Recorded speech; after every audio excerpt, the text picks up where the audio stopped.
શ્રીમદ ભાગવતની કથા કેવળ 7 દિવસને માટે નહીં, પણ આજીવન સાંભળવા જેવી છે, વાંચવા જેવું છે. 7 દિવસ એ તો એક વેપારી હોય, પોતાના પ્રોડક્ટને માટે સેમ્પલિંગ કરવાને માટે ગામ ગામ મોકલે, એમ 7 દિવસ એ તો શ્રીમદ ભાગવતજીનું સેમ્પલ આપણને મળી શકે. જો લાગે કે વસ્તુ સારી છે તો આ જીવન એને આપણા જીવનમાં ઉતારી દઈશું તો જીવનનો બેડો પાર અવશ્ય કરશે. આ શ્રીમદ ભાગવતનું સામર્થ્ય છે. એટલા જ માટે આ સંસ્કૃત તો સમજાયું છે, સદા સેવ્યા શ્રીમદ ભાગવતી કથા. યસ્યા શ્રવણ માત્રેણ, શ્રવણ માત્રથી આપણા હૃદયમાં આવી અને પ્રભુ બિરાજમાન થાય છે. શક્ય હોય શ્રીમદ ભાગવતજીનો પાઠ કરવાનો. આ થોડુંક અપર લેવલ થઈ જાય કદાચ આપણા માટે, કારણ સંસ્કૃતનું જ્ઞાન કદાચ ઓછું હોય કે ન હોય. શક્ય હોય દિવસના 3 અધ્યાય કરો, એ શક્ય ન હોય તો 1 અધ્યાય કરો. 1 અધ્યાય પણ શક્ય ન હોય અડધો અધ્યાયનો પાઠ કરો. એ પણ શક્ય ન હોય તો અડધાનો અડધો કરો. એ પણ શક્ય ન હોય તો 1 શ્લોકનો પાઠ કરો, અડધો શ્લોકનો પાઠ કરો, અને એ પણ ન થઈ શકે તો 1 પદનો પણ પાઠ કરો.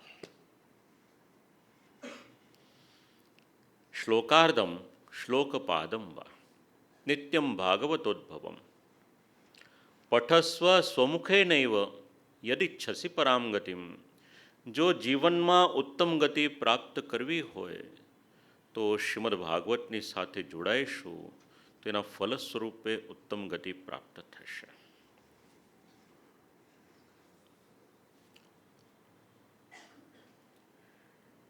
આનું પ્રમાણ જગદગુરુ શ્રીમદ વલ્લભાચાર્યજી શ્રી મહાપ્રભુજી સંપૂર્ણ જીવન જ્યાં જ્યાં આપ શ્રી બિરાજ્યા. વાત નીકળી તો જરા સમજી લઈએ. આપણે બેઠકજીમાં આપણે જારીજી ચરણ સ્પર્શ કરવાને માટે જઈએ છીએ. એ સ્થાનની ગરિમા શું છે? જ્યારે શ્રી મહાપ્રભુજી ભૂતલની પરિક્રમા કરવાને માટે પધાર્યા, જેટલા સ્થાનમાં શ્રી મહાપ્રભુજી પધાર્યા અને બિરાજમાન થયા, એ સ્થાનમાં વધારે કરીને શ્રીમદ ભાગવતજીનો પાઠ કર્યો. કોઈક બેઠકજીમાં વેદનો પણ પાઠ કર્યો તો કોઈક બેઠકજીમાં વાલ્મીકી રામાયણનો પણ પાઠ કર્યો.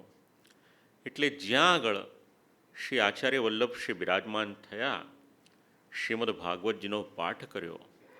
જે સ્થાનમાં બિરાજ્યા એ સ્થાનને આજે આપણે બેઠકજી આ નામથી ઓળખીએ છીએ.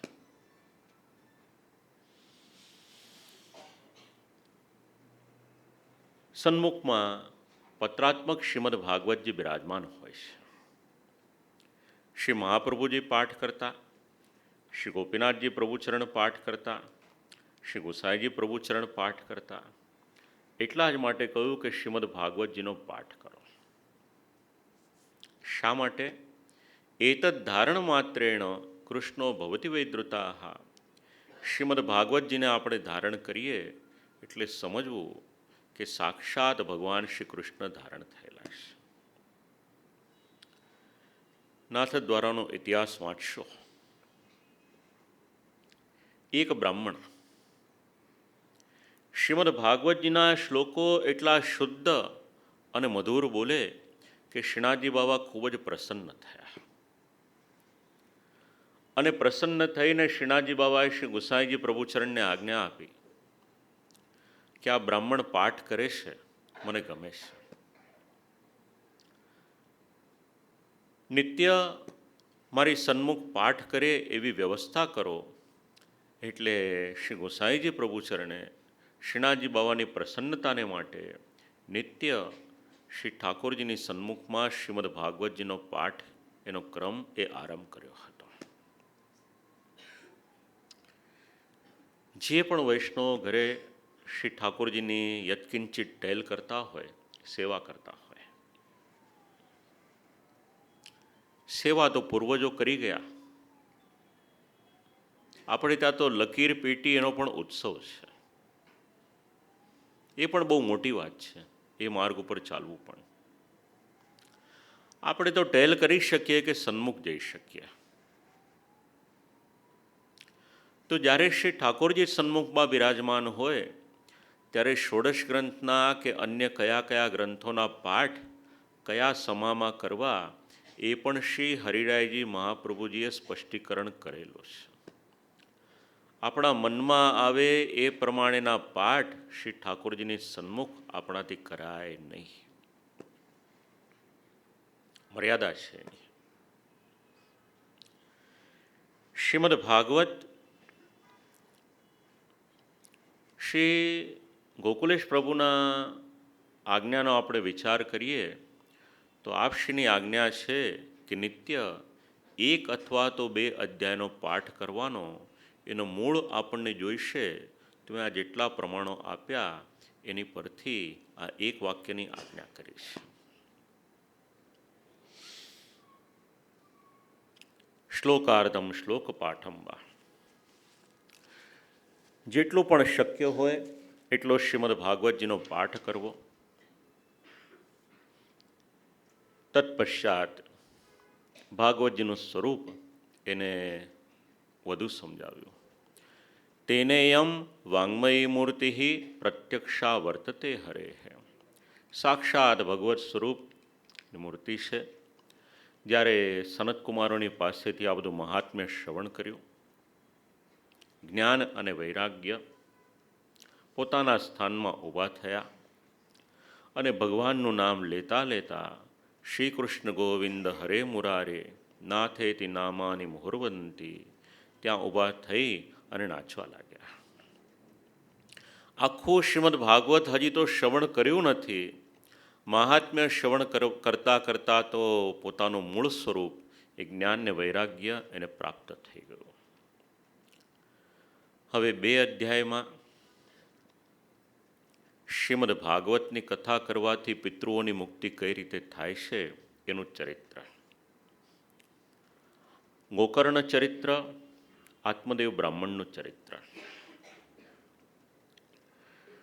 એક ઇતિહાસ એનું અનુસંધાન લીધું.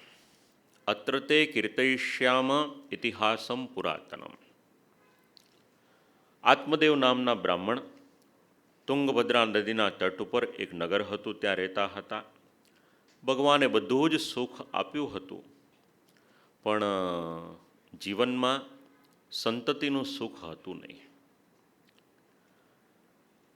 ઘણો બધો પ્રયત્ન કર્યો પણ બાળક થયું નહીં. વિશુદ્ધ ધર્મ જેમાં પ્રતિષ્ઠિત થયો હતો એવા બ્રાહ્મણ હતા. બધું અનુકૂળ હતું પણ પત્ની અનુકૂળ ન હતી. પત્ની અનુકૂળ હોય તો એ જીવનનું બહુ મોટું સૌભાગ્ય છે. એ જ વાત પતિને પણ લાગે. પાછું એક પક્ષની વાત નથી. હા, આગળ કંઈક પ્રસંગ નીકળશે તો વિચારીશું આ બાબતમાં. આત્મદેવ બ્રાહ્મણ, એમના પત્નીનું નામ ધુંધુલી.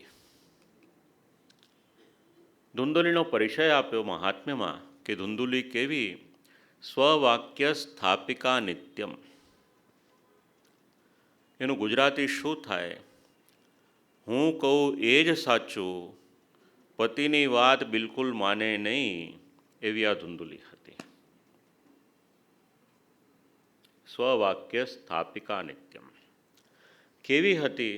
એટલે કહ્યું સુંદરી સુકુલોદ્ભવા, દેખાવમાં પણ ઉત્તમ, સારા કુળમાં પણ ઉત્તમ હતી.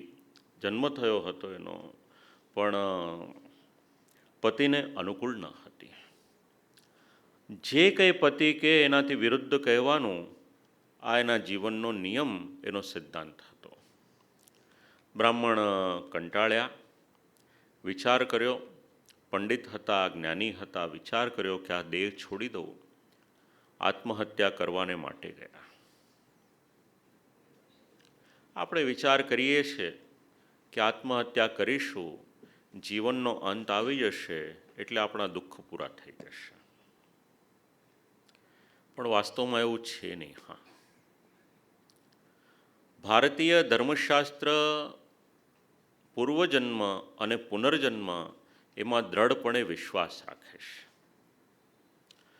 શ્રીમદ ભગવદ્ ગીતા પણ એનું પ્રમાણ આપશે. ભગવાન સ્વમુખે આજ્ઞા કરશે કે અર્જુન, તારા તો ઘણા બધા જન્મ થઈ ગયા, મેં પણ ઘણા બધા અવતારો લીધા, તું તારા અવતારને જાણતો નથી, પણ હું મારા જન્મને જાણું છું. બહુની મેં વ્યતીતાની જન્માની તવ ચાર્જુન. આપણે વિચાર કરીએ કે આપઘાત કરીશું એટલે વાતનો અંત આવી જશે, પણ એકચ્યુઅલી એવું નથી હોતું. આપણા દેશમાં તો હજી થોડુંક કંટ્રોલમાં છે. આપ લોકો તો વિદેશમાં ઘણું બધું જતા હશો. કેનેડામાં તો જાહેરમાં લખેલું છે, આપઘાત કરવાનો વિચાર થાય તો એક હેલ્પલાઇન નંબર લખેલો છે કે આપઘાત કરતાં પહેલાં આ નંબર ઉપર એક વખત ફોન કરજો. આટલો સમૃદ્ધ દેશ છે. બોર્ડ વાંચતા જ મને વિચાર આવ્યો કે આ દેશમાં કઈ પરિસ્થિતિ એવી હશે કે લોકોને આપઘાત કરવો પડતો હશે કે જાહેરમાં આવી રીતે બોર્ડ મૂકવા પડે સરકારને.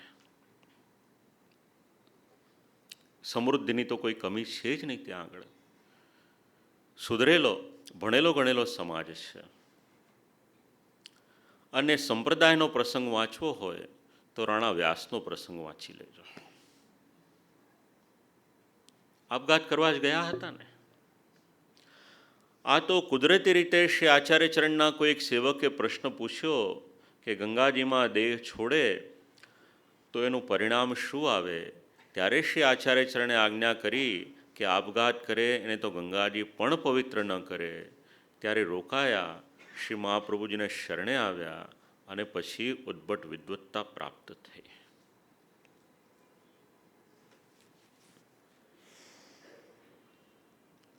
આપઘાત કરવાને માટે નીકળ્યા. સત્પુરુષનો સમાગમ થયો. એક ફળ આપ્યું. ફળ આપીને કહ્યું કે તમારી પત્નીને આ ખવડાવી દેજો. ઘરે આવ્યા. પત્નીને ખવડાવવાને બદલે ફળ હાથમાં આપી દીધું.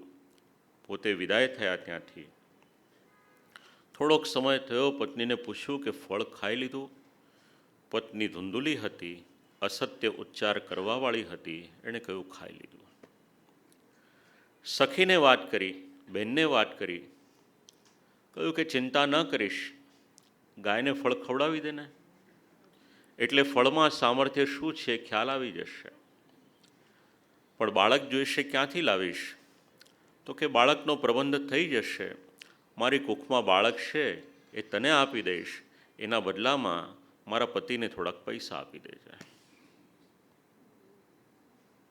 જીવનનું એક અસત્ય ક્યાં લઈ જાય છે એ મહાત્મ્ય સમજાવે છે. થોડોક સમય વ્યતીત થયો. સમય વ્યતીત થતાં ગાયને ત્યાં સુંદર મજાના વાછરડાનો જન્મ થયો. વિશેષતા હતી, આખો જ દેહ માનવની જેવો, પણ કાન હતા ગાયની જેવા હતા, એટલે એમનું નામ પડ્યું ગોકર્ણ.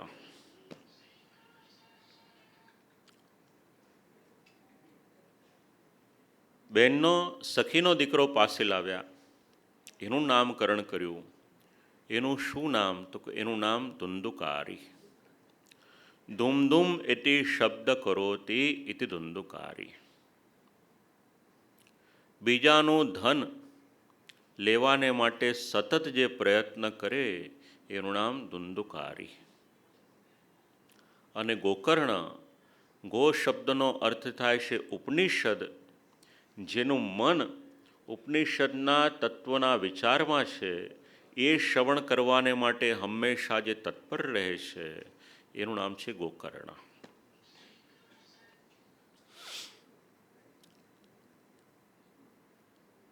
ધુંધુકારી પોતાનો પ્રભાવ દેખાડવા લાગ્યો. એક વખત પિતાની પાસે આવ્યો કહેવા લાગ્યો, મને ધન આપો. પિતાએ ધન ના આપ્યું એટલે ધમકી આપી કે ધન નહીં આપો તો અનિષ્ટ થશે. વિચાર કર્યો પિતાએ કે દીકરાને માટે મેં ખૂબ પ્રયત્ન કર્યો તો આ દિવસ જોવાને માટે કરેલો. મહાભારત એવું કહે છે કે મા બાપ જ્યારે યુવક યુવતીના લગ્ન થાય છે પછી મા બાપ સંતાન મેળવવાને માટે ઘણો બધો પ્રયત્ન કરે છે. પ્રયત્ન એટલે કઈ સેન્સમાં કે આપણે ત્યાં સારી સંતતિ થાય, સારા સંસ્કારવાળી હોય, જેના કારણે અમને જીવનના સુખ એની પ્રાપ્તિ થઈ શકે. પણ પુરાણ વાંચીએ તો ખ્યાલ આવશે, શ્રીમદ ભાગવત વાંચીશું તો પણ ખ્યાલ આવશે. દશરથ રાજાને શ્રી રામચંદ્રજી જેવા દીકરા હતા તો પણ અંત સમયે સુખ ન હતું અને શ્રી રામચંદ્રજીના વિયોગમાં પ્રાણ ગયા. અને સગર રાજાને સાગર નામના દીકરાઓ થયા, 60,000 દીકરાઓ થયા. સાગર શબ્દ તો ભાગવતમાં નથી પણ 60,000 દીકરાઓનો શબ્દ છે. આટલા દીકરા થયા તે છતાં પણ સુખ ન મળ્યું. એટલે સંતતિમાં જ સુખ છે એવું શ્રીમદ ભાગવત એ સમજાવતું નથી. આ બધું તત્વજ્ઞાન ગોકર્ણે પોતાના પિતાજીને આપ્યું. કહ્યું કે પિતાજી એક કામ કરો, અંત સમય આવ્યો, 60 વર્ષ થયા, ક્યાં સુધી આ બધી ચિંતાઓમાં અટકેલા રહેશો? વનમાં પધારો, 10મ સ્કંદનો પાઠ કરો, ભગવાન પ્રસન્ન થશે. સામાન્ય રીતે પિતા પુત્રને ઉપદેશ આપે, અહીંયા આગળ ગોકર્ણ પોતાના પિતાને ઉપદેશ આપે છે. અને આત્મદેવ બ્રાહ્મણ વનમાં જાય છે, 10મ સ્કંદનો પાઠ કરે છે, ભગવત પ્રાપ્તિ થાય છે. ધુંધુકારીને કહેનાર કોઈ રહ્યું નહીં. 5 વેશ્યાઓને લઈ ઘરમાં આવ્યા. માએ પોતાનો દેહ છોડ્યો, ચોરી કરી એક વખત. વેશ્યાએ વિચાર કર્યો કે આનો વધ કરી નાખીએ તો ધન અમને મળે. મોઢામાં બળતો અગ્નિ મૂકી અને એમના પ્રાણ ગયા. પ્રેત યોનિની પ્રાપ્તિ થઈ. અહીંયા ત્યાં ભટકતા હતા. યાત્રા કરતાં કરતાં ગોકર્ણ પાછા આવ્યા. પરિચય આપ્યો ગોકર્ણને કે ભાઈ, મારું નામ ધુંધુકારી, દુર્ગતિ થઈ છે, મારું કલ્યાણ કરે. કહ્યું, ભાઈ તારા માટે તો મેં ગયા શ્રાદ્ધ કર્યા.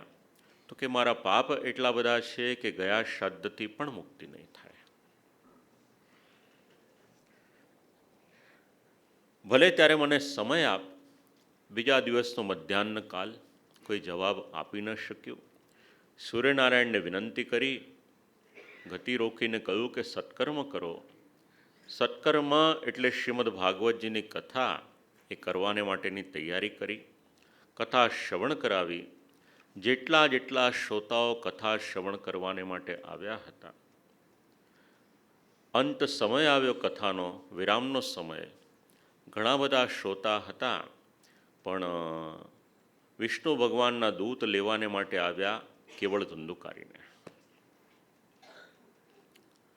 ગોકર્ણજીએ પ્રશ્ન પૂછ્યો, કથા તો આટલા બધા શ્રોતાઓએ શ્રવણ કરી, તો ઉત્તમ ગતિ કેવળ ધુંધુકારીની શેના માટે? એટલે જવાબ આપ્યો, શ્રવણસ્ય વિભેદેન ફલભેદોત્ર સંસ્થિતા. જે પ્રમાણે શ્રવણ કરો એ પ્રમાણે શ્રવણનું ફળ મળે. જો શ્રવણ ભક્તિથી થાય, એકાગ્રતાથી થાય, એકચિત્તથી થાય, શ્રદ્ધાપૂર્વક થાય, તેનું ફલ એ પ્રમાણેનું મળે. અને જો એનું અનુસંધાન ન હોય તો સમજવાને માટે 2-3 મિનિટનો એક પ્રસંગ કહું એટલે સમજી જવાશે. એક વખત શ્રોતાઓની પરીક્ષા કરી. પ્રતિક રૂપે આપણે સમજીએ કે 3 ઢીંગલી લીધી અને એક સોનાનો તાર લીધો. એક ઢીંગલીના કાનમાં સોનાનો તાર નાખ્યો, બીજા કાનમાંથી એ તાર બહાર નીકળી ગયો. એ જ તાર લીધો, બીજી ઢીંગલીના કાનમાં મૂક્યો, તેના મુખમાંથી બહાર નીકળ્યો. એ જ તાર લીધો, ત્રીજી ઢીંગલીના કાનમાં મૂક્યો, તો એના હૃદયમાં જઈ અને પ્રસ્થાપિત થઈ ગયો. શ્રોતાના પણ આ ત્રણ જ પ્રકાર છે. એક કથા શ્રવણ કરે, સમજી ગયા ને? બુદ્ધિશાળી શ્રોતાઓને શ્રવણ કરાવવાનો આ લાભ છે. કારણ કે શ્રોતાઓ દયાળુ હોય, વિચાર કરે જો આપણે બધું સાથે લઈ જઈશું તો શાસ્ત્રીજીએ પાછી બીજી કથા કરવાની હશે, એમાં કહેશે શું? એટલે એમની વસ્તુ આપણે એમની પાસે રહેવા દઈએ.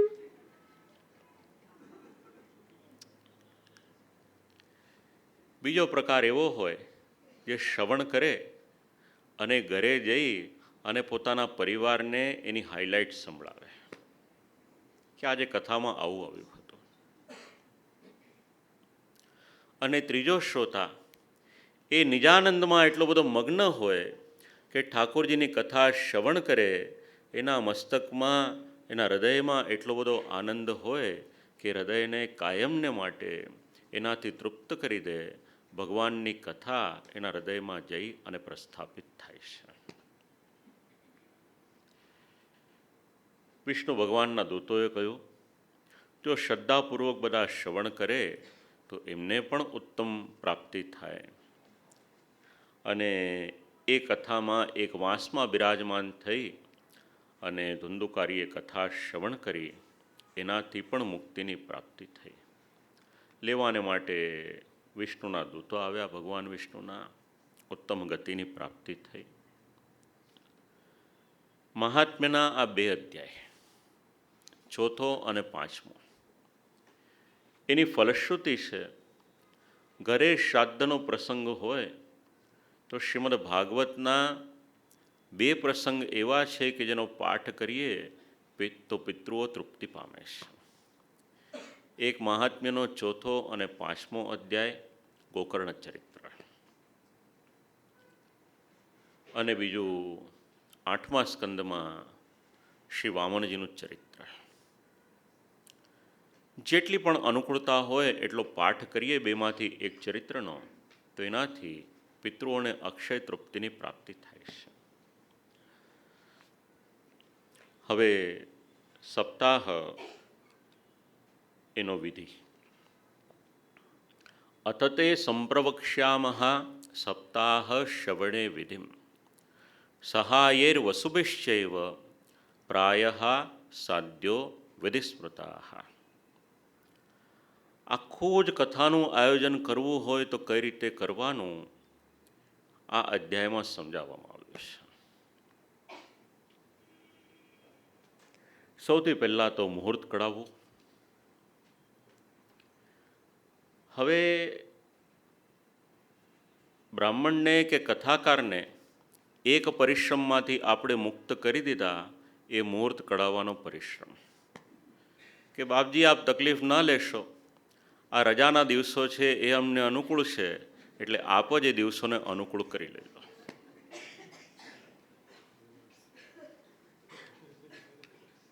આ ઘરની વાત નથી, હા, નહીતર મુશ્કેલી થશે.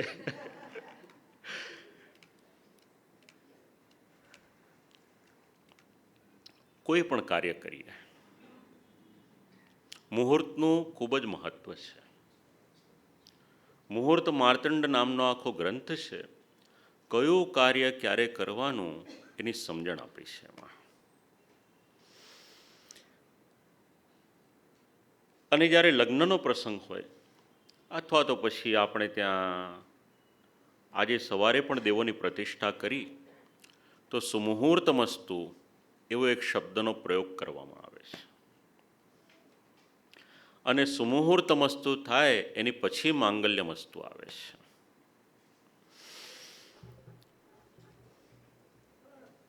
વિદ્વાન બ્રાહ્મણની પાસે મુહૂર્ત કઢાવવું, કયા કયા મહિનામાં કથા શ્રવણ, એના લાભ. કથાનો મુહૂર્ત નિશ્ચિત થાય એટલે દેશે દેશે તથા સેયમ વાર્તા પ્રેષ્યા પ્રયત્નતઃ. સૌથી પહેલાં આપણા જે પરિવારજનો હોય, આપણા કુટુંબીજનો હોય, એને મુહૂર્ત એ જણાવી દેવું. એટલે પોતાને એમનું કામનું આયોજન કરવું હોય તો એ પ્રમાણેનું આયોજન કરી શકે. આપણે પત્રિકા લખીએ છીએ. ભાગવતના મહાત્મ્યમાં શબ્દ છે, વાર્તા પ્રેષ્યા પ્રયત્નતઃ. સંદેશો મોકલવો, પત્રિકા લખવી, નિમંત્રણ આપવું કે ભવિષ્યથી કથાચાત્ર અમારે ત્યાં આ રીતના શ્રીમદ ભાગવતજીની સપ્તાહનું આયોજન થયું છે અને એમાં આગંતવ્યમ કુટુંબિભિઃ, કૃપા કરીને આપ આખા જ પરિવારની સાથે શ્રવણ કરવાને માટે પધારજો. આમંત્રણ આપવું એ પણ એક કળા છે. કોઈ પણ વ્યક્તિ જ્યારે આપણે ત્યાં આવે છે, પોતાનો અમૂલ્ય સમય લઈને આવે છે, અને જે વ્યક્તિ સમય લઈને આવે છે એનું સંપૂર્ણ સન્માન આપણે કરીએ. આપણો ગ્રંથ આપણને સમજાવે છે, આગંતવ્યમ કુટુંબિભિઃ. ખૂબ જ સ્નેહપૂર્વક નિમંત્રણ આપવું કે આપ આપના પરિવારની સાથે આ 7 દિવસની કથા છે એને શ્રવણ કરવા અવશ્ય પધારજો. તેષ્વેવ પત્રમ પ્રેષ્યમ છે. એમને પત્ર લખવો, નિમંત્રણ પત્રિકા મોકલવી. તલ્લેખનમિતિ રીતમ, કે 7 દિવસને માટે સત્પુરુષોનો સમાગમ, સારો સમાજ એકત્ર થશે. અને જ્યારે આ સમાચાર મળશે, શ્રી ભાગવત પિયુષ પાનાય રસલંપટાહ, જેમની પણ કથામાં આસક્તિ હશે, પોતાનું ટાઈમ એ રીતના શિડ્યુલ એ રીતના એડજસ્ટ કરશે કે વધારેમાં વધારે સમયને માટે શ્રીમદ ભાગવતની કથા શ્રવણ કરી શકે. શીઘ્રમ આયાત પ્રેમ તત્પરાહ. ખૂબ જ વિનયપૂર્વક આમંત્રણ આપીએ. હવે કોઈકને બોલાવીએ એટલે એમની વ્યવસ્થા કરવી પડે. વાસસ્થાનાની કલ્પયેત, એમને મુકામને માટેની ઉત્તમ વ્યવસ્થા કરવી, એમના ભોજનની વ્યવસ્થા કરવી. ગુજરાતી ભાષામાં આપણે 2 શબ્દ બોલીએ છીએ, આવો અને આવજો. પણ આવો અને આવજો આની વચ્ચે જે કંઈક હોય એ જેમણે નિમંત્રણ આપ્યું હોય એણે બધું જ સંભાળવું પડે. કથાનું સ્થાન એને શુદ્ધ કરવું.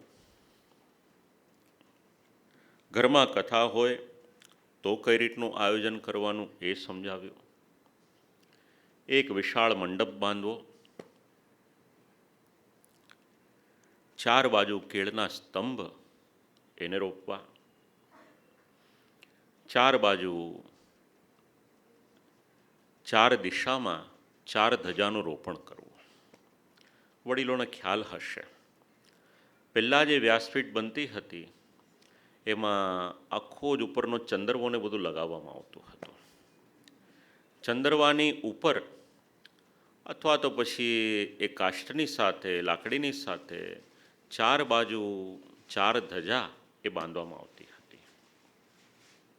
અને જ્યાં શ્રીમદ ભાગવતજી હોય, શ્રીમદ ભાગવતજીના મસ્તકની ઉપર એક ચાંદીનું છત્ર એને પધરાવવામાં આવતું હતું.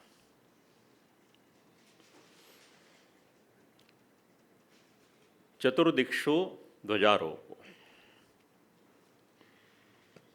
બહુ સંપદ વિરાજિતા, પછી જે આવ્યા હોય એમને માટે આસનની વ્યવસ્થા. શ્રોતાઓ ખૂબ જ શાંતિથી એકચિત્ત થઈ અને શ્રવણ કરી શકે એ મુજબ એમને બિરાજમાન થવાની વ્યવસ્થા કરવાની. પૂર્વમ તેષામ આસનાની. ધર્મશાસ્ત્ર એવું સમજાવે છે, આજે તો લગભગ એ નિયમ નીકળી ગયો, પણ કોઈ પણ આસન ઉપર કોઈએ પણ બેસવું નહીં, આ ધર્મશાસ્ત્રનો નિયમ છે. પહેલાં બધા જ પલાઠીવાળી અને નીચે બેસતા હતા. પણ આપણા ભાગ્યનો ઉદય થયો.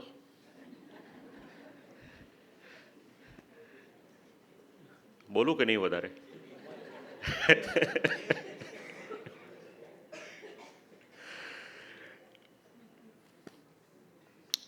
શ્રોતા અને વક્તાનું મુખ કઈ દિશામાં હોવું જોઈએ એ પણ સમજાવ્યું. પૂર્વ દિશા અને ઉત્તર દિશા એનું આપણે ત્યાં ખૂબ જ મહાત્મ્ય છે. મુક્તિ પ્રાપ્ત કરવાની હોય, અંત સમય હોય, ત્યારે ઉત્તર દિશાનું મહાત્મ્ય વિશેષ છે. કોઈ પણ સત્કર્મ કરવાનું હોય, શક્ય હોય તો પૂર્વાભિમુખ એટલે પૂર્વ તરફ અથવા તો પછી ઉત્તરાભિમુખ થઈને બેસવું. રાત્રે સૂવાનું હોય ત્યારે શક્ય હોય તો ઉત્તર દિશામાં માથું રાખીને સૂવું નહીં. વેદ તો ત્યાં સુધી સમજાવે છે કે પશ્ચિમ દિશામાં પણ માથું ન રાખવું. એનું કારણ આપે છે. પશ્ચિમ દિશામાં આપણે માથું રાખીએ તો આપણા પગ પૂર્વ દિશામાં થાય, અને પૂર્વ દિશા એ દેવોની દિશા છે. આપણે જ્યારે દેવોને બોલાવીએ છીએ ત્યારે દેવો પૂર્વ દિશામાંથી આવે છે. એટલા માટે આપણે પૂર્વ દિશામાં આપણા પગ નથી રાખતા. અને ઉત્તર દિશામાં માથું નહીં રાખવાનું આપણું ધર્મશાસ્ત્ર તો કહે છે જ. પણ આદિત્યભાઈએ બી એમાં ઘણું રિસર્ચ કર્યું છે. શેના માટે ઉત્તર દિશામાં માથું નહીં રાખવાનું? શ્રોતા વક્તાએ કઈ દિશામાં બેસવું એ વાત સમજાવી. તત્પશ્ચાત શ્રીમદ ભાગવતની કથા કરવાની હોય તો કોની પાસેથી કથા શ્રવણ કરવી, વક્તા તરીકે કોને બોલાવવાના? બહુ મોટો પ્રશ્ન થાય કથા કરાવવાની હોય ત્યારે. શ્રીમદ ભાગવતજીના મહાત્મ્યમાં એનો ખૂબ જ સુંદર અને સરળ સ્પષ્ટીકરણ આપણી ભાષામાં કહીએ તો ગાઈડલાઈન આપેલી છે. વિરક્તો વૈષ્ણવો વિપ્રો વેદશાસ્ત્ર વિશુદ્ધિકૃત દ્રષ્ટાંત કુશલો ધીરો વક્તા કાર્યોતિ નિસ્પૃહા. આ વક્તાના લક્ષણ. વક્તા વિરક્ત જોઈએ. વિરક્ત એટલે કઈ રીતનો? કેવળ ભગવા વસ્ત્ર પહેરેલો હોય એવો વિરક્ત નહીં, પણ ભગવાનમાં મન લાગેલું હોય, ભલે સંસારમાં રહેતો હોય, તે છતાં પણ પોતાનું મન, પોતાની બુદ્ધિ, પોતાનું ચિત્ત, પોતાનું અંતઃકરણ ભગવાનની સાથે જોડાયેલું હોય એનું નામ વિરક્ત છે. બીજો શબ્દ છે વૈષ્ણવ. તો વૈષ્ણવ કોને કહેવાય? કોઈ જવાબ આપશે?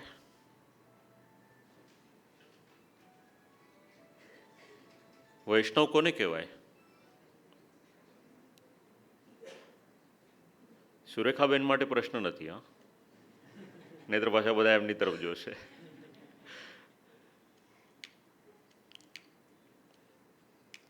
કંઈક તો જવાબ આપો ભલા માણસ.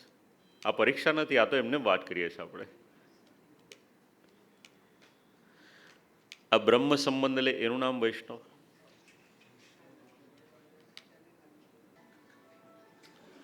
તો શ્રીમદ ભાગવતજીની સપ્તાહ જેમની પાસેથી શ્રવણ કરવાની છે એ વક્તા એ વૈષ્ણવ જોઈએ. વિરક્તો વૈષ્ણવો. હાજી,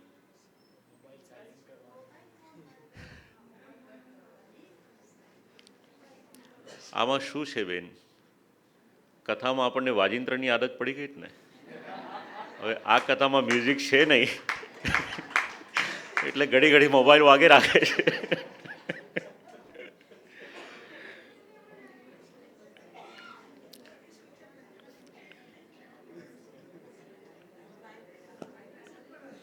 હવે સાયલેન્ટ કરશો કે પાછું કહું? શક્ય હોય તો સાયલેન્ટ મોડ ઉપર રાખી દેશો મોબાઈલ તો વધારે સારું.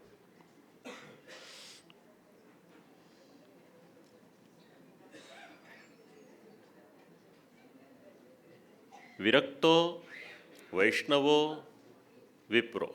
ત્રીજો શબ્દ છે વિપ્ર. શ્રીમદ ભાગવતજીની કથા શ્રવણ કરવાની હોય તો એ બ્રાહ્મણ હોવા જરૂરી છે. કેવા બ્રાહ્મણ? એટલે ચોથું લક્ષણ આપ્યું, વેદ શાસ્ત્ર વિશુદ્ધિકૃત. શ્રીમદ ભાગવતજીનું અનુસંધાન વેદ અને શાસ્ત્રની સાથે કઈ રીતે છે એ સમજાવી શકે એવા વક્તા જોઈએ. પાંચમું લક્ષણ છે દ્રષ્ટાંત કુશલાહ, એટલે એક્ઝામ્પલ આપવામાં કુશળ જોઈએ. શ્રીમદ ભાગવતમાં કયા દ્રષ્ટાંત આપવા એના માટેની મર્યાદા છે. એટલે શાસ્ત્રીય દ્રષ્ટાંત હોય એ ઉત્તમ. એની પછીનો શબ્દ છે ધીર, ધૈર્યવાળો જોઈએ. અને અંતિમ શબ્દ છે અતિનિસ્પૃહા. કથા કરવા આવે એટલે એવું ન વિચારે કે મને અહીંયાથી કેટલા પૈસા મળશે. આવી જેની વૃત્તિ હોય એને કથાને માટેનું આદરણીય વક્તા તરીકે ગણવામાં આવ્યા નથી. આમની પાસેથી કથા શ્રવણ કરવી, સાથે સાથે કોની પાસેથી કથા શ્રવણ ન કરવી એ પણ સમજાવ્યું. અનેક ધર્મ વિભ્રાંતા, અનેક ધર્મમાં જે માને, જેનો એક સ્થાનમાં એક આશય દ્રઢ નથી, એમની પાસેથી ક્યારેય પણ કથા શ્રવણ કરવી નહીં. કારણ પોતાનું જ મન સ્થિર નથી, એક તત્વમાં પોતાનો આશય દ્રઢ નથી, તો પછી શ્રોતાઓને ઉપદેશ ક્યાંથી આપી શકે? સ્ત્રીણાહ, પરસ્ત્રીમાં આસક્ત હોય એવા વક્તાની પાસેથી શ્રીમદ ભાગવતની કથા શ્રવણ ન કરવી. પાખંડવાદીના, જેના જીવનમાં પાખંડ હોય અને પોતે પાખંડના ઉપદેશ આપતા હોય એની પાસેથી કથા શ્રવણ ન કરવી. હવે કોઈ પૂછે કે કોઈ પંડિત હોય અને એમનામાં આ બધા અપલક્ષણ હોય તો શું? એટલે કહ્યું ત્યાજ્યાસ્તે અપી પંડિતા. જો પંડિત હોય પણ એમનામાં આ બધા અનધિકાર હોય તો એમની પાસેથી પણ શ્રીમદ ભાગવતની કથા શ્રવણ ન કરવી. હવે અહીંયા આગળ જે આપણે સવારે બધા પૂજન કર્યા એનું પ્રમાણ મહાત્મ્ય આપે છે. પિતૃન સંત્યર્પ્ય શુદ્ધ્યર્થમ, એક દિવસનો ઉપવાસ, એની પછી દેહની શુદ્ધિ, દેહ શુદ્ધિ કરવી પડે. ઘણા બધા દોષ આપણને લાગેલા હોય છે, એના માટે દેહ શુદ્ધિ. દેહ શુદ્ધિ પ્રાયશ્ચિત્ત થાય. તત્પશ્ચાત દેવોનું સ્થાપન, તત્પશ્ચાત નિત્ય દેવોનું પૂજન અને શ્રીમદ ભાગવતજીનું પૂજન. તો શ્રીમદ ભાગવતજીનું પૂજન જ્યારે આપણે કરીએ ત્યારે શ્રીમદ ભાગવતજીનું પૂજન કરી શ્રીફળ લઈને પરિક્રમા કરીએ. ફળ શ્રીફળ શ્રીમદ ભાગવતજીની પાસે જ્યારે પધરાવીએ ત્યારે મનમાં ભાવ કયો રાખવાનો? શ્રીમદ ભાગવતજીના પૂજનમાં કયો ભાવ રાખવાનો? આગળ જે વાત સમજાવી શરૂઆતમાં, આ શ્રીમદ ભાગવત એટલે કેવળ એક ગ્રંથ નથી, પણ શ્રીમદ ભાગવત સાક્ષાત ભગવાનનું સ્વરૂપ છે. એ જ વાતનું પ્રમાણ આ શ્લોકમાં મળશે. આપ લોકોને બોલાવું છું, પ્રેમથી બોલજો. શ્રીમદ ભાગવતમાં અનુરાગ દ્રઢ કરવામાં ઉપયોગી થશે. શ્રીમદ ભાગવત, શ્રીમદ ભાગવત આખ્યોયમ આખ્યોયમ પ્રત્યક્ષઃ પ્રત્યક્ષઃ કૃષ્ણ એવ હિ કૃષ્ણ એવ હિ સ્વીકૃતોસી સ્વીકૃતોસી મયા નાથ મયા નાથ મુક્ત્યર્થમ મુક્ત્યર્થમ ભવસાગરે ભવસાગરે. શ્રીમદ ભાગવતજીને આપણે દંડોત પ્રણામ કરીએ. જેટલી આમાન્ય આપણે મંદિરમાં જઈએ અને ભગવત સ્વરૂપની રાખીએ છીએ એટલી જ આમાન્ય આપણે શ્રીમદ ભાગવતજીની રાખવાની. સાક્ષાત ભગવાનનું નામાત્મક સ્વરૂપ શ્રીમદ ભાગવત છે.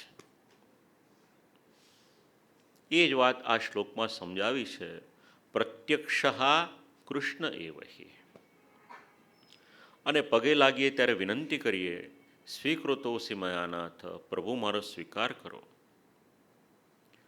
અહીંયા પદ લખ્યું છે મુક્ત્યર્થમ, એટલે મુક્તિને માટે.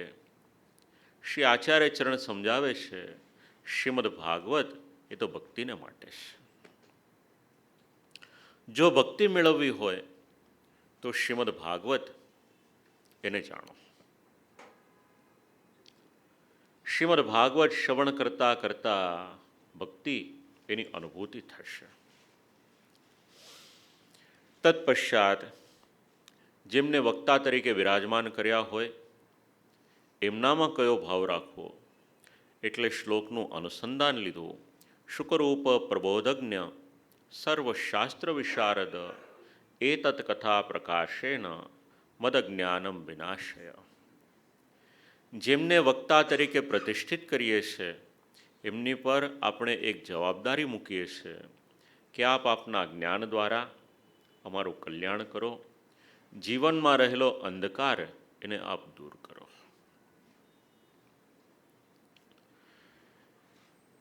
મદજ્ઞાનમ વિનાશય, કથામાં પાળવાના નિયમ. શક્ય હોય તો 5 બ્રાહ્મણોનું વરણ, શક્ય ન હોય તો 2 બ્રાહ્મણોનું વરણ. વર્ણમ પંચવિપ્રાણામ કથા ભંગ નિવૃત્તયે કર્તવ્યમ તિર્હરિર્જાપ્યમ દ્વાદશાક્ષર વિદ્યા.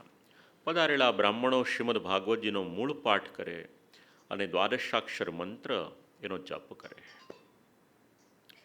જે કંઈ આપણે કરી રહ્યા છીએ એની સમજણ શ્રીમદ ભાગવતનું મહાત્મ્ય આપણને આપે છે. કેટલા કલાકને માટે શ્રીમદ ભાગવતની કથા શ્રવણ કરવાની. મૂળ ક્રમ જે હતો એનું અનુસંધાન આપ્યું. આ સૂર્યોદયમારભ્ય સાર્ધત્રી પ્રહરાંતકમ. સૂર્યોદયથી લઈ અને સૂર્યાસ્ત સુધી ભગવાનની કથા શ્રવણ કરવાની. આ પોષ મહિનો ચાલે છે.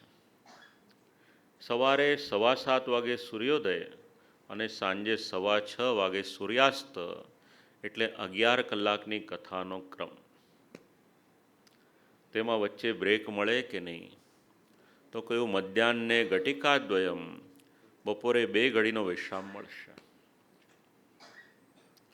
આપણે વિચાર કર્યો કે 12 કલાકની કથા તો કંઈ હોતી હશે. અત્યારે તો ક્રિસમસનું સેલ ચાલે છે ને, એવી રીતના થોડા વર્ષો પહેલાં થયું હશે, એટલે 12 કલાકનું ફ્લેટ 50 કરી દીધું આપણે. એટલે 12 કલાકના 6 કલાક કર્યા. પછી લાગ્યું કે સવારે ઓફિસ જવાનું હોય, ઘરનું કામ કરવાનું હોય, ઘણા બધા કમિટમેન્ટ હોય, એટલે 10-12 વર્ષ 15 વર્ષ પહેલાં એમાં પણ પાછો સુધારો આવ્યો. ફ્લેટ 50નું પાછું ફ્લેટ 50 કર્યું. એટલે 12ના 6 અને 6ના 3. કદાચ આપણા સંતાનો એનાથી પણ આગળ વધશે કે દરરોજ આટલી બધી તકલીફ થાય એની કરતાં એક જ દિવસમાં 7 કલાકની કથા રાખી દઈએ એટલે 7 દિવસનો ક્રમ પૂર્ણ થઈ જાય. એવી બરાબર જલો ઓનલાઈન કથા થશે એવું કહે છે ભાઈ.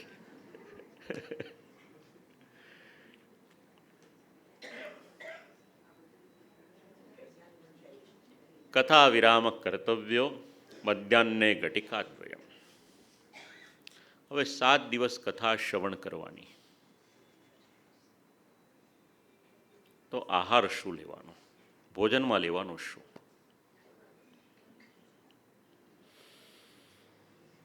ગુજરાતીઓના ભોજનને માટે બહુ વિવરણની જરૂરિયાત છે નહીં.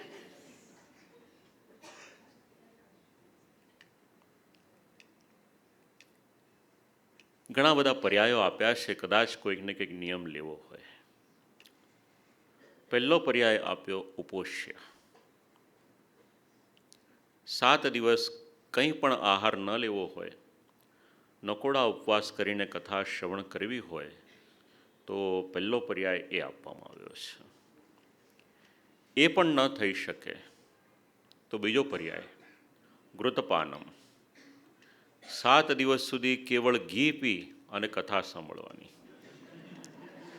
આ ટી પી નહીં, હા, તો બાજુ ગડબડ થશે.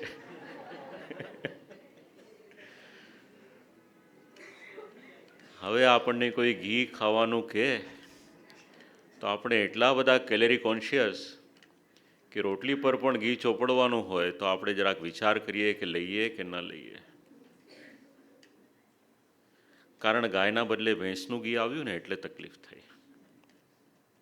ગાયના ઘીની તો ઘણી મહત્તા છે આયુર્વેદમાં. એ પણ ન થઈ શકે તો પયપ્પાનમ. 7 દિવસ સુધી કેવળ દૂધ પી અને શ્રીમદ ભાગવતની કથા શ્રવણ કરવાની. એ પણ ન થઈ શકે તો ફલાહારેણ. 7 દિવસ સુધી કેવળ ફલનો આહાર લેવાનો. ફલાહાર શબ્દ છે, ફરાળ નહીં.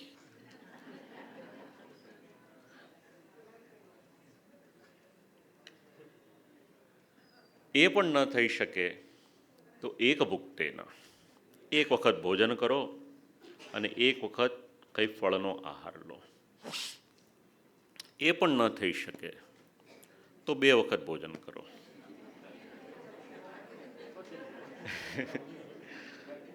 પણ ભોજન એટલું કરવાનું કે કથામાં આવીને ઊંઘ ના આવે. નહીંતર સરસ મજાનું એર કન્ડિશન ચાલતું હોય, કથાને સ્થાને રહે અને આપણને સમાધિ લાગી જાય, એવું નહીં. જુઓ, પરિહાસ માટે આ વાત અલગ છે. સમજવાનું શું છે જાણી લો. ઘરે કથા હોય, આપણે એવું વિચારીએ કે 7 દિવસ કોઈ કેટરરને કામ આપ્યું હોય, 14 વખતનો ભોજન સમારંભ હોય, 14 વખતની અલગ અલગ વાનગીઓ આપણે નક્કી કરીએ. શક્ય હોય તો જ્યારે પણ ન કેવળ શ્રીમદ ભાગવતજીની સપ્તાહ પણ કોઈ પણ ધર્મનું કાર્ય હોય તો જેટલો સાદો અને સાત્વિક ખોરાક લઈએ એટલું વધારે સારું છે. ખોરાકનો સીધો સંબંધ આપણા મનની સાથે છે. ઉપનિષદ એનું પ્રમાણ આપે છે, અન્ન એવું મન. જેટલો સાત્વિક આહાર હશે એટલી આપણી ઇન્દ્રિયો આપણા કંટ્રોલમાં રહેશે, તો આપણું મન ભગવત કથા શ્રવણ કરવામાં સારી રીતે જોડાઈ જશે. એટલા માટે આ બધા પર્યાયો આપેલા છે. સ્પષ્ટ શબ્દમાં લખ્યું, ભોજનમ તુ વરમ મન્યે. જો ઉપવાસ કરવાથી તકલીફ થતી હોય તો ઉપવાસ કરવાનો દુરાગ્રહ રાખશો નહીં. મુખ્ય કાર્ય છે ભગવત કથાને શ્રવણ કરવાનું, બાકીનું બધું ગૌણ છે. પણ એટલું અવશ્ય કરવું કે 7 દિવસ સુધી કોઈ પણ પ્રકારનો તામસ ખોરાક કે તામસ આહાર એને લેવો નહીં. અખાદ્ય પદાર્થો છે એને ખાવા નહીં. શક્ય હોય પત્રાવલ્યામ ચ ભોજનમ. પતરાળામાં એટલે પાતળમાં ભોજન કરવું. જેઓ નિંદા કરનાર હોય એમની સાથે બની શકે તો બહુ વાતચીત કરવી નહીં. સત્ય, પવિત્રતા ઇત્યાદિના વ્રત એનું અનુસંધાન રાખવી. કથા એને શ્રવણ કરવી. કથામાં વચ્ચે વચ્ચે આનંદ આવતો હોય તો ભગવાનનો જય જયકાર, જયશબ્દમ, નમઃશબ્દમ, શંખ શબ્દમ ચકારેત. કથામાં જય જયકાર બોલીએ છીએ એ આપણી ઊંઘ ઉડાડવાને માટે નથી, શાસ્ત્રનું પ્રમાણ છે. જેવી રીતે આપણે મંદિરે દર્શન કરવાને માટે જઈએ અને ટેરો આવતો હોય, આપણે દાદરા ચડતા ચડતા ખબર પડે કે ટેરો આવી જશે, એટલે આપણે જય હો જય હો જય જય જય બોલતા બોલતા જઈએ છીએ. બસ કથામાં પણ આવું જ છે. આનંદ આવે તો ભગવાનનો જય જયકાર કરવો. હવે આનંદ આવે છે કે એનું પ્રમાણ ક્યાંથી મળે? તો એકવાર બોલાવું છું એટલે મને ખબર પડશે કે આપ લોકોને આનંદ આવે છે કે નહીં. શ્રી ગોકુલનાથ કી. બસ કથામાંથી આ જ લઈને જવાનું છે. આનંદ શોધવાને માટે આપણે બહાર ફરીએ છીએ, પણ શ્રીમદ ભાગવત આનંદસ્ય હરેર લીલા, ડગલે ને પગલે આપણને આનંદ પ્રદાન કરશે. વિપ્રેભ્યો યાચકેભ્યશ્ચ વિત્તમન્નમ ચ દીયતામ. આપણે ત્યાં કથાના પ્રસંગ દરમિયાન કોઈ વિપ્ર આવે, કોઈ બ્રાહ્મણ આવે, કોઈ યાચક આવે, એને ધન પણ આપવું, એને અન્ન પણ આપવું, એનો સત્કાર કરવો. કથા વિરામ થાય,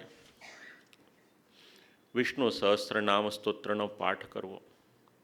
આવી રીતે શ્રીમદ ભાગવતજીની કથા દેવર્ષિ નારદજી શ્રવણ કરે. ધન્યોસ્મિન ગૃહિતોસ્મિ ભવદ્ભિ કરુણા પરેહી, આ શબ્દ કયા કે અત્યારના મને ભગવાનની પ્રાપ્તિ થઈ. સુખદેવજી મહારાજ ત્યાં આગળ પધાર્યા. શ્રીમદ ભાગવતજીના મંગલાચરણના શ્લોકોનું ગાન કરતા કરતા પધાર્યા. તત્પશ્ચાત મહાત્મ્યનો વિરામ કર્યો અને શ્રીમદ ભાગવતજીનો પ્રથમ સ્કંદ એમાં પ્રવેશ કર્યો. પ્રથમ સ્કંદની શ્રીમદ ભાગવતજીની કથા. શ્રી મહાપ્રભુજીનો મત. પ્રથમ સ્કંદ શ્રી ગોવર્ધનનાથજીનો દક્ષિણ એટલે જમણો ચરણકમલ છે. એનું નામ છે અધિકાર લીલા. વક્તા અને શ્રોતાનો કયો અધિકાર પ્રથમ સ્કંદમાંથી સમજવા મળે છે. 19 અધ્યાય, એના 3 પ્રકરણ, સાધારણ, અસાધારણ અને ગુણાતીત. અને બીજો એક મત, એમાં હીન અધિકાર, મધ્યમ અધિકાર અને ઉત્તમ અધિકાર. 3 પ્રકારના અધિકાર. એમાં 3 શ્રોતા અને 3 વક્તા. હીન અધિકારમાં સૂત મહર્ષિ વક્તા તરીકે બિરાજમાન છે. શૌનક વગેરે ઋષિમુનિઓ શ્રોતા તરીકે બિરાજમાન છે. મધ્યમ અધિકારમાં દેવર્ષિ નારદજી વક્તા તરીકે બિરાજમાન છે. શ્રી કૃષ્ણ દ્વૈપાયન શ્રી વેદવ્યાસજી શ્રોતા તરીકે બિરાજમાન છે. અને ઉત્તમ અધિકારમાં શ્રી સુખદેવજી મહારાજ વક્તા તરીકે દિવ્ય આસન ઉપર પ્રતિષ્ઠિત બિરાજમાન થાય છે. અને ઋષિનો અપરાધ કરનાર પરીક્ષિત રાજા ઉત્તમ અધિકારી શ્રોતા તરીકે બિરાજમાન થાય છે. આ 3 વક્તા અને 3 શ્રોતા મળીને 6 પાત્રનો પરિચય શ્રીમદ ભાગવતનો પ્રથમ સ્કંદ આપણને કરાવે છે. શ્રી આચાર્ય ચરણે ષોડશ ગ્રંથમાં એક ગ્રંથ લખ્યો, એનું નામ છે જલભેદ. કયા વક્તાનો કયો અધિકાર છે, કોની પાસેથી શ્રવણ કરવું જોઈએ, એનો પરિચય અને એનો વિવેક અગર આપણને ક્યાંકથી પ્રાપ્ત થાય છે તો એ જલભેદ ગ્રંથમાંથી પ્રાપ્ત થાય છે. વક્તાની પાસે આવશે ક્યાંથી? જો એના હૃદયના એવા ભાવ હશે એ પ્રમાણે વક્તા બોલશે. અને એટલા માટે શ્રી આચાર્ય ચરણ વેદની શ્રુતિઓનો આધાર લઈ અને જલભેદ ગ્રંથમાં વક્તા કેટલા પ્રકારના અને કયા કયા છે, જલનું માધ્યમ લઈ એને સમજાવે છે. માટે એ ગ્રંથનું નામ છે જલભેદ. તત્પશ્ચાત શ્રીમદ ભાગવતજી, એનો અર્થઘટન, ગાયત્રીજીની સાથેનો સંબંધ. યત્રાધિકૃત્ય ગાયત્રીમ વર્ણ્યતે ધર્મવિસ્તરાઃ વૃત્રાસુરવધોપેતમ તદ્ભાગવતમિષ્યતે. ગાયત્રી શ્રીમદ ભાગવતજીના મંગલાચરણના 3 શ્લોક. 3 શ્લોકનો સંબંધ શ્રી આચાર્ય ચરણ.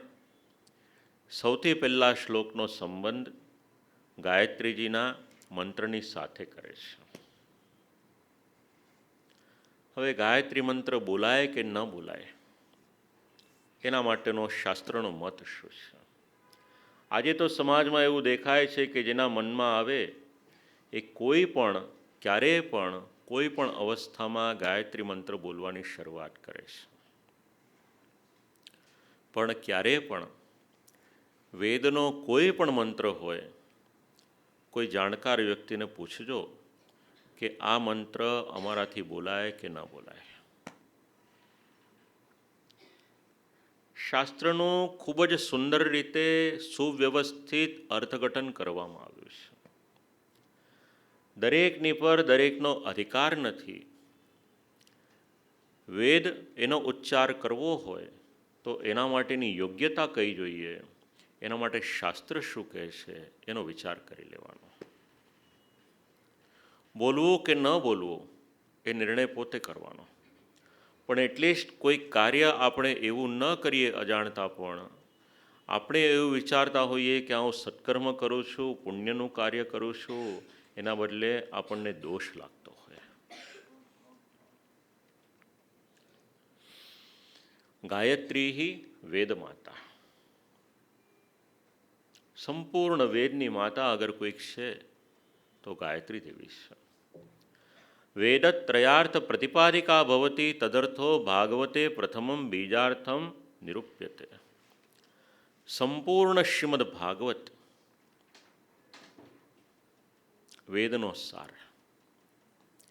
એટલા માટે મંગલાચરણનો શ્લોક, પ્રથમ શ્લોક, એનો સંબંધ શ્રી આચાર્ય ચરણ ગાયત્રી મંત્રની સાથે લે છે. શ્રીમદ ભાગવત વેદવત છે, વેદ નથી. કારણ કે જો શ્રીમદ ભાગવતને વેદ તરીકે પ્રતિષ્ઠિત કરવામાં આવે તો પછી દરેકનો અધિકાર એની પર રહેશે નહીં. એટલા માટે એને વેદ જેવું કહ્યું, વેદ તુલ્ય કહ્યું, પણ શ્રીમદ ભાગવતને વેદ તરીકે પ્રતિષ્ઠિત નથી કરવામાં આવ્યું. ગાયત્રી બીજમ વેદો વૃક્ષ ભાગવતમ ફલમ ઇતિ. ગાયત્રી બીજ છે. એક બીજ આપણે રોપીએ એટલે એક ઝાડ તૈયાર થાય. આપણા દેશમાં ને ખાસ કરીને આપણા શહેરમાં દિવસે દિવસે વૃક્ષોની સંખ્યા એટલી બધી ઘટી ગઈ કે હમણાં 2 દિવસ પહેલાં ન્યૂઝપેપરમાં એવું વાંચ્યું હતું કે દર 4 માણસ દીઠ 1 ઝાડ છે. સાથે સાથે વિદેશનો રેશિયો પણ આપ્યો હતો. એમાં પહેલું નામ અમેરિકાનું હતું કે ત્યાં આગળ એક વ્યક્તિ દીઠ 716 ઝાડ છે. હવે જરા કલ્પના કરી જુઓ, ભગવાને આપણને કેટલું આપ્યું અને આપણે પોતાના સ્વાર્થને માટે પ્રકૃતિની હાલત શું કરી નાખીએ. આ તો કલયુગ છે. 25 વર્ષ પહેલાં કોઈએ વિચાર્યું પણ નહીં હોય કે શુદ્ધ હવા નહીં મળે ને એનો પણ વેપાર શરૂ થશે. 3 વર્ષ પહેલાં કે 4 વર્ષ પહેલાં કોઈકે જ્યારે પ્યોર એરનો વેપાર શરૂ કર્યો ત્યારે આશ્ચર્ય લાગતું હતું આપણને. કેનેડાનો કોઈક માણસ હતો, કોઈક સારી જગ્યાએ ગયો, એની ત્યાંની હવા ચોખ્ખી લાગી એટલે એના મનમાં વિચાર આવ્યો કે આનો વેપાર કરવો જોઈએ. આજે આપણે બીજા બધાની વાત તો ન કરીએ, મુંબઈ શહેરનો જ કેવળ એર ક્વોલિટી ઇન્ડેક્સ જોઈશું તો ખ્યાલ આવી જશે આપણને કે અત્યારના આપણે શ્વાસ લઈએ છીએ કે આપણા શરીરમાં ઝેર પ્રવેશે છે. શ્રીમદ ભાગવત ગાયત્રી રૂપી બીજ રોપાયેલું છે. જેવું બીજ હોય એવું વૃક્ષ થાય. બીજ રોપ્યું ગાયત્રી રૂપી એટલે વૃક્ષ થયું, એનું નામ શ્રીમદ ભાગવત. વૃક્ષ થયું એનું નામ વેદનારાયણ, અને વેદનારાયણના વૃક્ષની ઉપર જે ફળ આવ્યું એનું નામ છે શ્રીમદ ભાગવત. એટલે ગાયત્રી બીજ, વેદ વૃક્ષ અને શ્રીમદ ભાગવત એનું ફળ છે. યથા વેદસ તથા ભાગવતમિતિ એક બીજત્વાત. હવે શ્રીમદ ભાગવતજીનું મંગલાચરણ. જન્માદ્યસ્ય યતોન્વયારિતરતઃ વિઘ્નસ્વરાટ તેને બ્રહ્મ હૃદાય આદિકવયે મુહ્યંતિ યત્સૂરયઃ તેજો વારિ મૃદામ યથા વિનિમયો યત્ર ત્રિસર્ગો મૃષા ધામ્ના સ્વેન સદા નિરસ્તકુહકમ સત્યમ પરમ ધીમહિ. સંપૂર્ણ વિશ્વની ઉત્પત્તિ, સ્થિતિ અને લય અગર કોઈ કરે છે તો એ ભગવાન છે, સ્વરાટ છે, સ્વયં પ્રકાશિત છે. બ્રહ્માજીના હૃદયમાં પણ અગર કોઈકે પ્રેરણા કરી, ભગવાને કરી. એ ભગવાનનું સ્વરૂપ શું? એટલે કહ્યું સત્યમ પરમ ધીમહિ. સત્ય સ્વરૂપ છે. એ સત્ય સ્વરૂપ ભગવાનનું ધ્યાન મંગલાચરણમાં કરવામાં આવ્યું છે. આ ગાયત્રી રૂપી બીજ સત્યમ પરમ ધીમહિ. તો સત્ય એટલે શું? કાલત્રયા બાધિતમ સર્વલોક પ્રસિદ્ધમ ધીમહિ. જે ગઈકાલે પણ એમ જ હતું, આજે પણ એમ જ છે અને આવતીકાલે પણ એમ જ રહેશે. ભૂતકાળ, વર્તમાનકાળ અને ભવિષ્યકાળ એમાં કોઈ પણ પ્રકારનો ફેર આવતો નથી. એ સત્ય છે. જીવનમાં જરૂરી શબ્દ છે. એક સત્ય હોય તો જીવનમાં ઘણું બધું પ્રાપ્ત થાય છે. ભૌતિક રીતે કદાચ ઘણું બધું ખોવું પડે, પણ આધ્યાત્મિક એનો જે લાભ છે એ કંઈક અલગ જ લેવલ ઉપર લઈ જઈને આપણને મૂકી દેશે. અને સત્યનો જે સંતોષ છે એ સંતોષનું મૂલ્ય કરીએ તો ક્યારેય પણ રૂપિયા પૈસાની દ્રષ્ટિએ એનું મૂલ્ય થઈ શકે એવું નથી. એ સત્ય સ્વરૂપ ભગવાન, એમને પ્રણામ કર્યા. વાર્તા પ્રસંગમાં પ્રસંગ છે. શ્રી ગોકુલનાથજી આજ્ઞા કરે છે. શ્રી ગોસાઈજી પ્રભુચરણને ખંભાતના એક વૈષ્ણવે પૂછ્યું હતું કે વેપાર કરીએ તો એમાં ખોટું બોલીએ તો ચાલે કે ન ચાલે? એનું અર્થઘટન અને સ્પષ્ટીકરણ ત્યાં આગળ કરવામાં આવ્યું છે. મંગલાચરણનો બીજો શ્લોક. ધર્મ પ્રોજિત કૈતવોત્ર પરમો નિર્મત્સરાણામ સતામ. તો ધર્મ એટલે શું? આપણી તો બધાની ધર્મ માટેની પરિભાષા અલગ અલગ છે. જેમના મનમાં જે પ્રમાણે આવે એ પ્રમાણે ધર્મ શબ્દનો અર્થ કરે. અને પાછા સાથે સાથે બોલે કે અમારું મન ચોખ્ખું છે. હા, આપ લોકો તો નથી બોલતા એવું મને ખાતરી છે, પણ ઘણી વખત એવું સાંભળવા મળે છે કે બધા એવું કહે કે અમારું મન ચોખ્ખું છે.